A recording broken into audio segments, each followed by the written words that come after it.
This is a super easy pattern for double knitting looms. I am making it on a new 3D printed one that I just received to test it out.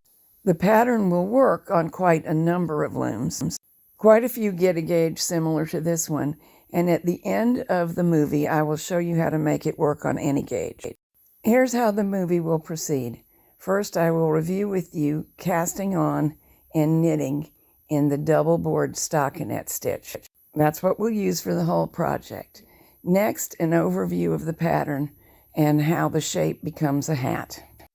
Then, an actual demonstration of the process of knitting, including the optional pom-pom, which is added into the knitting as we work, so it's integral to the hat using fun fur yarn. And to finish up, I will give you details about how to get the 4 different sizes of the hat using the gauge I'm getting, and how to alter the pattern enough to match your gauge in case that's what you get is something different. So every knitter who double knits should be able to make either a baby, a small child, a larger child, or an adult hat using this pattern. Only 3 sizes are pictured here, but there are actually 4.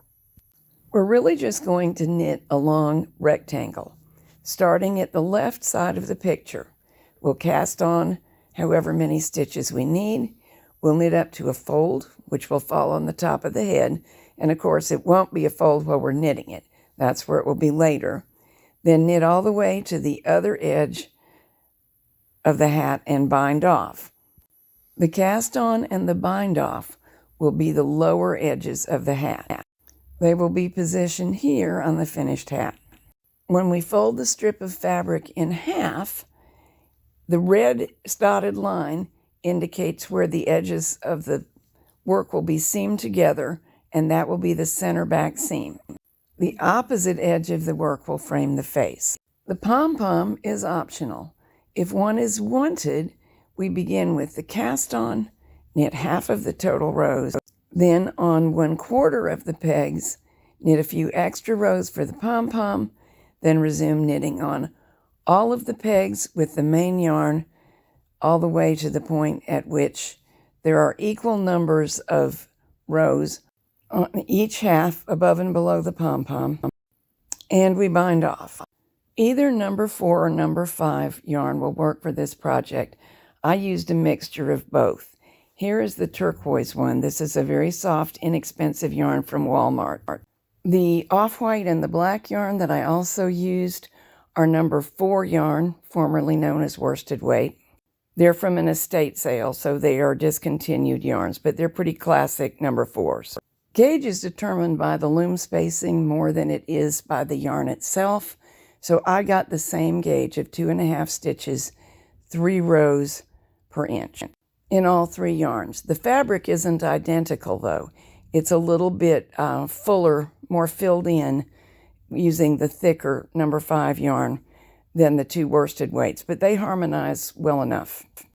The double knitted fabric is very warm, even in the thinner yarn, because there are lots of opportunities for air to get caught in the convolutions of the knitting, and that adds greatly to warmth.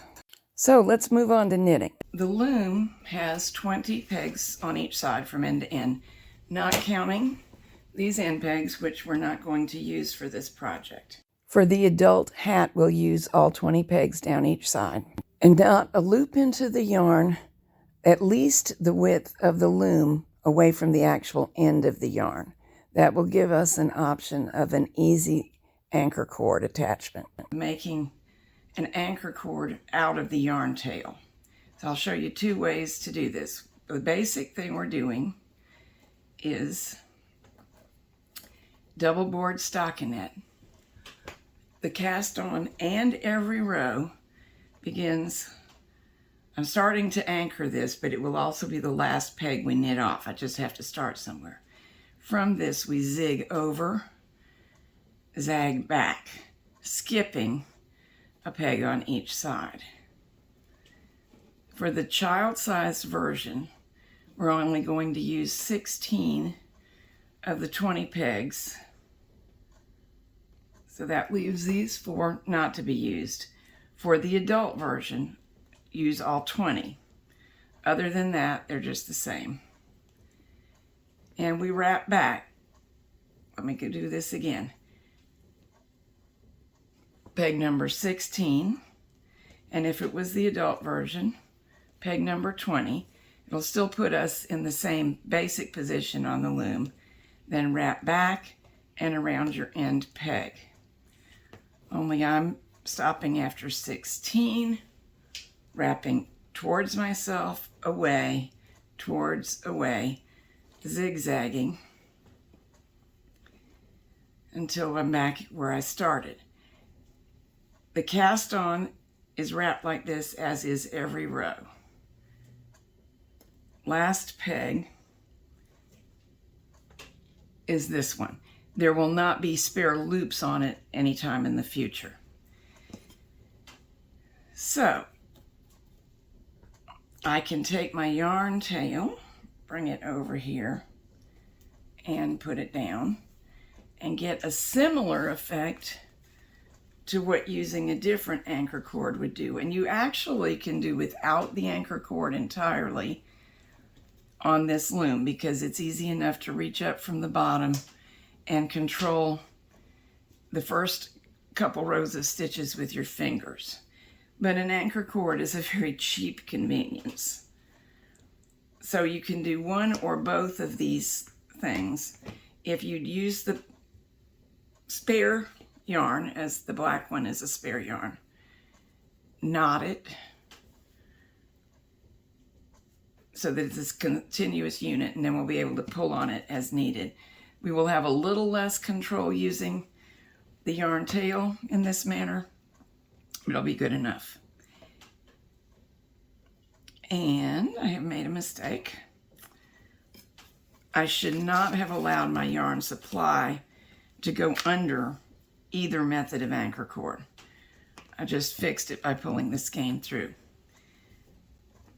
Now we want to wrap in the same manner we did last time.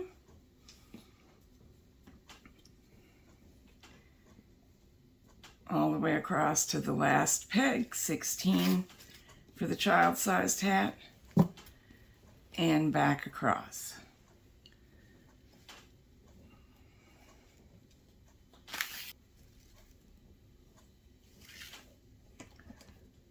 Every row will be like this, around to the end. Now this one time, and one time only, we'll have 3 wraps here. Everyone else has 2. That's because we had a loop on here to start off with. So we'll knit both of them off, treating it as though they were a single wrap, and then our beginning will be locked into place. This is not absolutely the only way to begin your cast on. It's the one I recommend for this project, but if you have one that you prefer, that's fine. I'm not the boss of that. This and every row hereafter, the bottom loop, and in future rows it won't really be just a loop, it'll be a whole stitch, will be hooked over the top loop to complete a stitch. This is exactly the point, this row and the next row, at which if you've added an anchor cord, they're helpful. Because the work doesn't like to just automatically start coming down, and it can be hard to knit off the second row if you don't do something to pull this on down. As you see, I am doing what I would do if I didn't have a cord to tug on, this one or this two-ended one. And either way, any of those techniques will make the next row easier. Now we have true stitches on. Every row starts by going across, just as we did on the first row, diagonally, ends by wrapping around the end needles, and then we sort of do a mirror image of what we just did, moving the opposite direction If you prefer to turn your board to make that possible, you may. This time I only have one wrap here, as I will on all future rows. Knit over. And every single row is like that.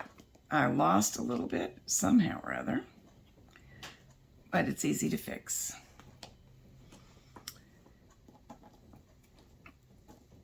If you're quite new to loom knitting, your impulse will almost certainly be to wrap very tightly and have a death grip on the loom. Try as quickly as you can to relax your hands and not do that. It will make your hands very tired. It does not improve the outcome.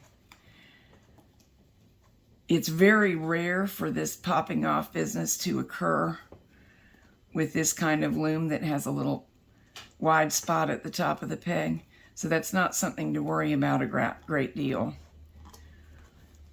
And it's very hard on the loom and the yarn, and you won't get the right gauge if you're just wrapping super tight. Imagine if I'd been tighter, instead of just flipping gently here, I'd be tugging over. You really don't want that. It's a threshold that once you've passed it, it will seem obvious and easy. And until you do, it's going to be awkward, but like any other physical task, it takes a little practice and a little concentration, and your hands and your brain will start to be better friends and talk to each other without you always having to jump in and boss them around. This is the double board stockinette stitch that looks exactly the same on both sides. It does not roll at all, which single stockinette does, and it does not have a purl side at all. Last peg. Now suppose the phone rings, or any other reason you have to interrupt your work. As long as I knit that off, everything else is trapped. And in spite of the trouble I had earlier, I'm not sure what I did wrong that time, but these stitches are not unstable, even though they're only wrapped and not knitted over. So you can get up, leave the work, and come back. If you are, say, waiting for your turn at the dentist's office, and you have to put this in your bag, what I would say is take along a rubber band, push the stitches down a little bit, and stretch your rubber band out above them. And that's usually enough of a retainer to make sure that these wraps don't misbehave while you're getting your teeth cleaned. To actually knit the hat, begin with a cast on, knit half of the total rows, knit a pom-pom if you wish, knit the other half of the total rows, and bind off. Now, using my gauge of 2.5 stitches, that's on one face of the fabric, by 3 rows per inch, here are the numbers of stitches and rows needed. For the baby hat, the strip is 5.5 inches wide by 6 inches to the fold. So we actually knit it 12 inches long, and that takes 14 stitches and 36 rows. If you want a pom-pom, make it after row 18. For small children, we want a 6.5 inch wide strip by 8 inches up to the fold. For a small child's hat, we want a strip 6.5 inches wide, 8 inches up to the fold, so the total strip is 16 inches long. That's 16 stitches by a total of 48 rows. If you wish to have a pom-pom, we knit that in after the 24th row is complete. For bigger children, we'll make it 7.25 inches wide, a total length of 19 inches long. That's 18 stitches by 58 rows, and make the pom-pom after the first 29 rows. By the time girls are 11 or 12 years old, they may very well be ready for the small adult hat. People reach their full head size quite a while before they reach their full stature. We cannot knit on only 20 pegs a large adult hat. It just doesn't cover enough of the head. But this one fits quite a lot of ladies, as well as most teen and tween girls. It's 8 inches wide, 10.5 inches to the fold, a total of 21 inches long, 20 stitches by 64 rows, and make the pom-pom if you want one after 32 rows. The actual strip of fabric is likely to be just slightly less than the width I gave you. It's a nominal width based on multiplying desired width by stitches per inch. But at the very edges, we lose a little bit of width. The sizes work as given, though. I'm telling you this so when you go to figure your own personal hat based on a unique gauge, you'll be aware of that fact. Next, we need a small amount of furry yarn to knit the pom-pom. The best I have found by far is Lion brand Fun Fur yarn. It knits well on the loom, it's got a strong central core, and the lashes are a good length to create a furry effect without getting too entangled with one another. So on about a quarter of the pegs, in this case that's 4 pegs on each board, we will continue to knit using Fun Fur yarn for at least 8 rows. The minimum number of rows to use is twice the number of the stitches in use. So in this case, I'll knit an 8-row pom-pom. You can knit it a little bit longer if you want. I'll show you an 11-row pom-pom shortly. Shorter just doesn't really make much of a pom-pom. Also, if you were using an odd number of pegs, you can't do exactly 1/4.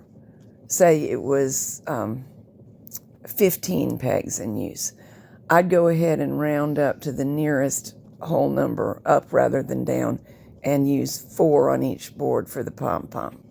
When all of the rows are complete, snip the furry yarn, leaving something of a tail. We'll use it later. Set that out to the side and resume knitting with your main yarn. Knit the same number of rows as were used for the first half of the hat, and then we'll bind off. Here's a tip for counting rows. Usually we don't think about counting the very first wrap because that is part of the cast on. But the rows will be simpler to keep track of if you actually do count it. So suppose including that initial wrap, there are 24 rows in the hat before the pom-pom or before the fold if you're not using a pom-pom. Go ahead and knit exactly 24 after the hat because the final row will be used in the bind off, and then you'll have equal lengths of the two sides. Here's our pom-pom emerging, and here's a little tip for handling the fur. Fur yarns need to be manually fluffed out to free the hairs from the stitches. So if after knitting every row for the next few rows you spend a minute doing this, the pom-pom will start looking its best by the time you're finished. The last row has now been knitted, and the yarn tail emerges from this stitch. Snip the yarn, leaving something of a tail, and start on the opposite board from the one where the last stitch emerges, and begin lifting the stitches off in order, crisscrossing across between the boards. I like to use a latch tool for this, but a crochet hook also works. You can engage your fingertips to help. There's no shame in it. And every time we lift a new loop onto the tool, we pull it through the loop that's already there, and that creates a chain stitched bind off. When the final stitch is reached, pull it through and then pull the yarn tail through the very last stitch. We can weave it into the fabrics later. Now we'll go to the cast on end and make the two ends look as much alike as we can. Right now it's loopy from that first row of wraps, but the anchor cord has helped to keep the stitches organized. You may find that pairs trade places from time to time, and you've got to pull them apart, make sure you know which one is first, and pull each new stitch through the one that is already on the tool so as to match the bind off as closely as possible. When the final stitch is reached, pull the yarn tail through the very last one, and then you can remove the anchor cord and you'll have a nice neat edge. The cast on and bound off edge are not quite identical, but they are close. Here I'm performing the same thing on a hat that was knitted without a different anchor cord, using the initial yarn tail to keep the stitches orderly. And I'm using a crochet hook. It works in exactly the same way. Weave in any spare yarn tails that are not needed for something else by working a crochet hook or a yarn needle holding the tail between the two layers of fabric. It will really disappear in there, and then you can snip it off. There truly are two layers, and they'll hide the tail between them, and it'll be very secure. It's most unlikely to back out from there. Snip, snip. Up until this point, the hat is reversible, but now we need to choose a right side. And I have already fluffed the pom-pom to this side, bringing out as many hairs as I could. So we'll call this the right side and the other one the wrong side. This is that extra length of furry knitting, and this is where accidentally my blue yarn, the plain yarn, stretched during that period. If that happens to you, no biggie. Just get rid of the extra length and tuck it inside the pom-pom. I've already threaded the yarn tail from the pom-pom into a yarn needle. And now we're going to stuff everything extra, all the hairs that are sticking out, up in, so the pom-pom is visible on the outside, but not on the inside, and use the last of the yarn tail from the fur yarn to stitch it closed.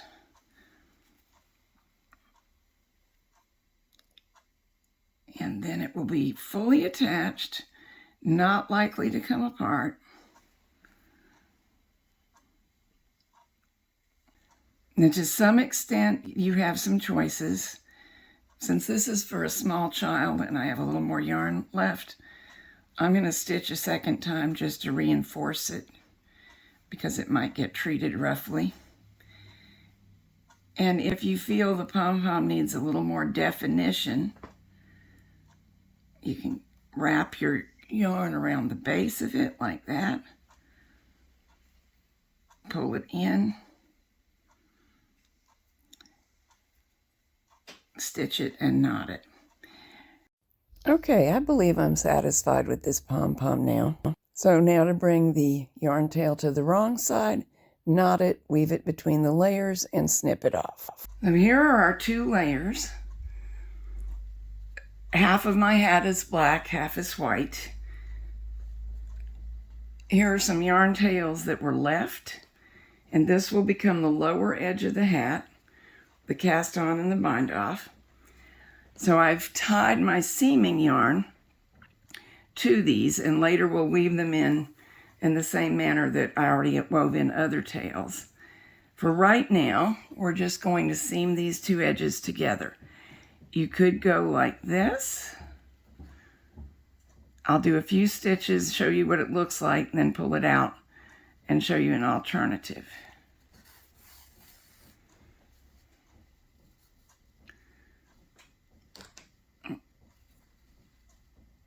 There's one way. Both are effective. The looks will be different, and it's really your call what you prefer.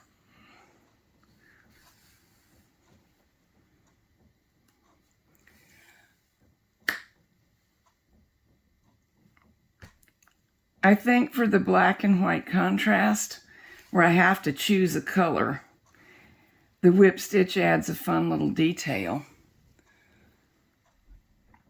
I'm going one stitch per row, and that's producing a nice seam.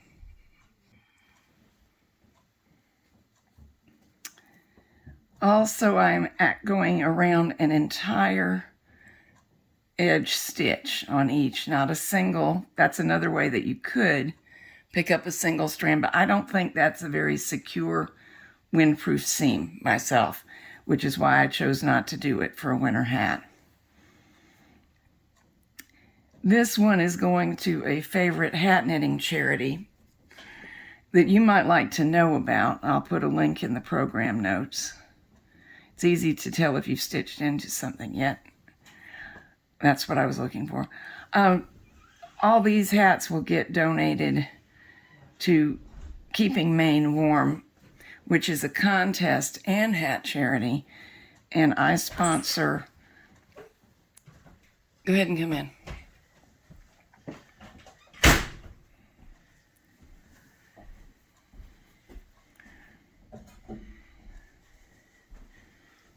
I'm going to unload this bag of wood and go get another one.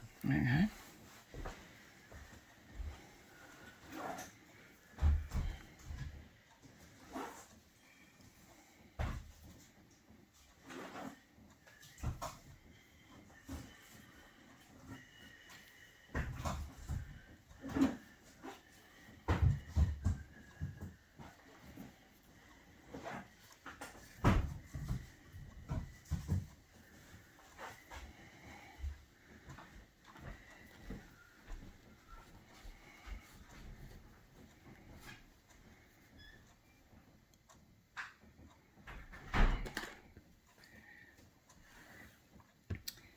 So now we can go ahead and add some ties to this.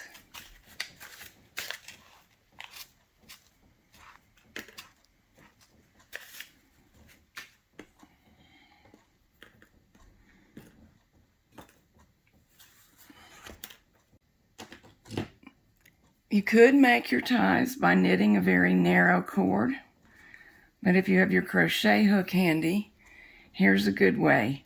If you start with the yarn doubled, pull it through the fabric and go ahead and use the doubled area for the first few chain stitches. Let me try to get one more done. That'll get rid of that tail and also reinforce the attachment to the hat nicely. And then just work this chain as long as you want it to be. And if you're worried about a possible choking hazard, you know the age, size, and temperament of the child that you're knitting for, you can often make an alternative to a tie, because these points can be stretched to reach all the way under the chin. So instead of two ties, you could put a snap here, its mate here, click, to get rid of that tail without any concern that it might fray. We can weave it back in through the chain. The latch tool is great for this, but it can be done with a crochet hook, and it certainly can be done with a yarn needle. Here it is being done with the yarn needle. Same basic process, in and out of the stitches, pulling the tail in, and then snipping off any little bit that still emerges. Okay, now let's figure a hat from scratch, starting with the head circumference.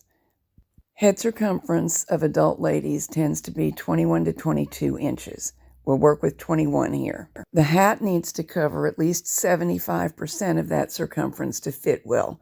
So multiply 21 times 0.75, and the result is 15.75. Always round up in this instance. So we know we need 16 inches worth of hat. Half of 16 is 8, so that's what this dimension, marked with the dotted line, needs to be. We must cast on enough stitches to make an 8-inch width. You need to know your actual stitch gauge, counting stitches on one face of the fabric. Let's pretend it's 2.25 per inch. Multiply that by the 8 inches we need, and the result is 18 stitches. So that's the number that we will cast on and work with throughout. This is the total length of the strip that we need. So measure that and multiply it by your rows per inch. For our imaginary project, we will assume we're getting a measurement over the head of 22 inches. Multiply that by your rows per inch, and you get the ideal number of rows. In a case like this, where it's an odd number, round up. So we'd knit 56. Half of those rows will take us from the hem on one side to the top of the head, and the other half go around the other side of the head. You only need to think about half of the rows if knitting a pom-pom, but if you are, divide the total row count by 2 to get the number of rows to knit before the pom-pom and then again after the pom-pom. You can really do this part in your head easily by estimating, but to be formal about it, to decide how many stitches to use for the pom-pom, divide the total number, which is 18 by 4. The result is 4.5. One cannot knit on 4.5 pegs, so round up to 5. At least double that number for the row count, so it would be a minimum of 10 rows for this pom-pom. Since it's an adult hat, I would like it a little bit fuller, and so I would recommend 12 to 14 rows. So that's it. We just designed an entire hat. The pattern will go like this. Cast on 18, knit 28 rows to the top of the hat, knit the pom-pom on 5 stitches on each board for 12 to 14 rows, knit a final 28 rows, and bind off. I have quite a few written loom knitting patterns available on Ravelry as PDF ebooks.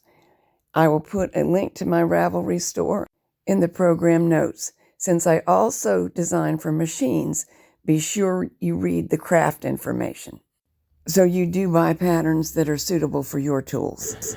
Here's a mostly finished hat still on the loom with a somewhat larger pom-pom. This is an 11-row pom-pom. This is the same size hat as the other child-sized hat I showed you, but this one has a little bit bigger pom-pom because of more rows involved.